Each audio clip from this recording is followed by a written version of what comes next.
తాగుడు, పేకాట లాంటి చెడు అలవాట్లకు బానిసైన వాడు ఇంట్లో ఉన్న గిన్నె, గరిటెలతో మొదలుపెట్టి పెళ్ళాం నగలని, పుస్తెలని, చివరికి ఉంటున్న ఇంటిని కూడా తాకట్టు పెట్టేసి కుటుంబాన్ని నడి రోడ్డు మీద నిలబెడతాడు. ఇప్పుడు అవినీతి వ్యసనపరుడు జగన్ రెడ్డి పరిస్థితి కూడా ఇలాగే ఉంది. ఇప్పటికే 10 లక్షల కోట్లకు పైగా అప్పు చేశాడు. ఇది కాకుండా కాంట్రాక్టర్లకు 1,70,000 కోట్ల బకాయిలు పెట్టాడు. మొదట్లో మిషన్ బిల్డ్ ఏపీ పేరుతో రాష్ట్రంలోని ప్రభుత్వ ఆస్తులను అమ్మకానికి పెట్టాడు.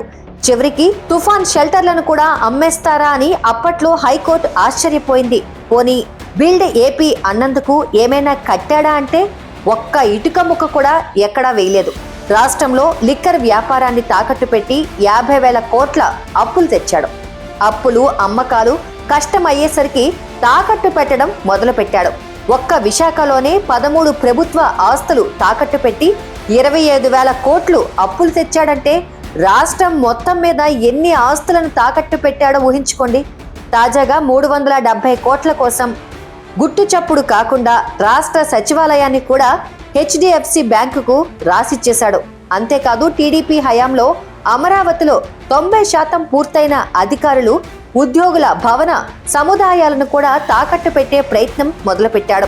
ఇందులో భాగంగానే పూర్తి కాని ఆ భవనాల్లో అధికారులు నివసిస్తున్నారని, CRDAకు 70 కోట్లు అద్దె కూడా చెల్లించామని ఇటీవల జీవో కూడా విడుదల చేశాడు. అయితే ఇన్ని లక్షల కోట్ల అప్పులు జగన్ ఎందుకు చేస్తున్నాడు? జగన్ చెబుతున్నట్టుగా సంక్షేమ పథకాల కోసమైతే కాదు. ఎందుకంటే సంక్షేమ పథకాలకు గత టీడీపీ ప్రభుత్వం ఇంతకన్నా ఎక్కువే ఖర్చు చేసింది. ఖచ్చితంగా ఇదంతా వైసీపీ పెద్దల అవినీతి పద్దుల్లోకి పోతోంది. ఒకవేళ జగన్ చెబుతున్నట్టుగా సంక్షేమ పథకాల కోసమే ఇన్ని అప్పులు చేస్తున్నాడని అనుకున్నాం. ఇప్పటికే అప్పులు, అమ్మకాలు, తాకట్లు అయిపోయాయి. ఈసారి మళ్ళీ జగనే అధికారంలోకి వస్తే పరిస్థితి ఏంటి? అంటే సంక్షేమ పథకాలు ఉండవన్నమాట.